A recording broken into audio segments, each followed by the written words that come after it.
দেখা দিয়েছে পিম্পলস। আমার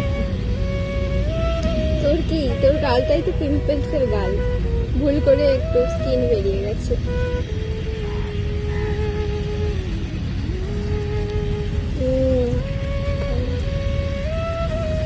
পুরো লাল একদম। নাটক বন্ধ কর, তোর তো নাটকীয় গাল, তুই তো পিম্পলসে ভরা। আমার কত সুন্দর ক্লিন, ক্লিন নয় ময়লা, ময়লা নেই। তো আমরা এখন ইডেন গার্ডেন থেকে বেরিয়ে গেছি আর এখন বাড়ির পথে হাঁটা দিচ্ছি। বাড়িতে ফটো তুলতে যাব, তারপর আমরা বাড়ি যাব। বাড়িতে মা রান্না করে রেখেছে, খেতে যাব।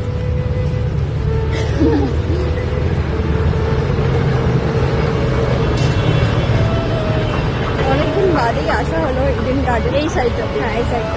আগে আমরা এখানে রোজ মর্নিং ওয়াক করতে আসতাম রেগুলার। তো অনেকদিন পর যেহেতু আসা, আগে তো রোজ মর্নিং ওয়াকে এদিকে আসা হতো, এখন আসা হয় না। খুব মিস করি এই জায়গাটাকে। আর আমার খুব পছন্দের জায়গা সেন্ট্রাল কলকাতা। দিদির অবশ্য নর্থ কলকাতা ভালো লাগে। আমার ভালো লাগে বলে তুই বলে তো উল্টো পাল্টে কিছু একটা। হ্যাঁ ওর ভালো লাগে, এই এখানে জল যাচ্ছে। যাই হোক, ওর ভালো লাগে নর্থ কলকাতা, আমার ভালো লাগে চুপ কর central Kolkata. Dharmatala is the best. তাহলে তুই কেন বারবার আমার কথাটা বলতে দে?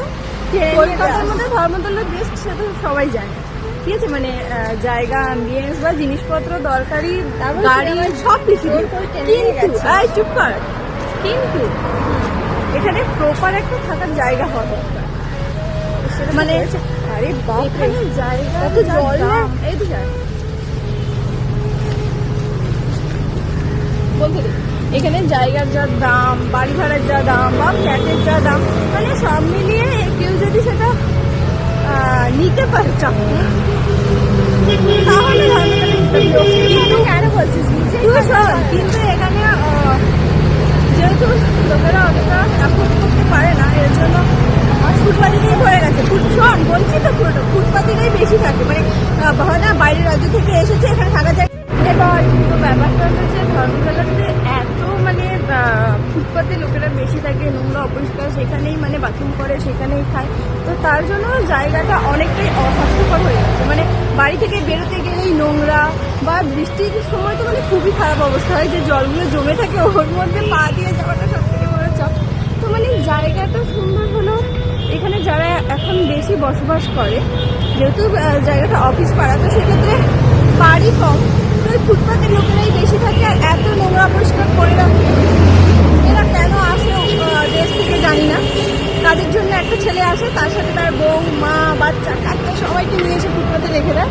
আর খুব, আমি বলছি না খুবই ছোটো করে, কিন্তু আমার মনে হয় নিজের বাড়িতেই থাকা দরকার। এভাবে ফুটপাতে পড়ে থাকা নিজেদেরও অসুবিধে, আমাদেরও অসুবিধে। তো তার জন্য কি আর থাকতে পারলাম না, চলে যেতে হবে। যাই হোক, কাছে অনেকদিন পর মায়ের কাছে যাচ্ছি। এবার চাইলে স্ট্রাগল করে থাকাই যায়, কিন্তু ওখানেও তো থাকতে হবে কাউকে না কাউকে।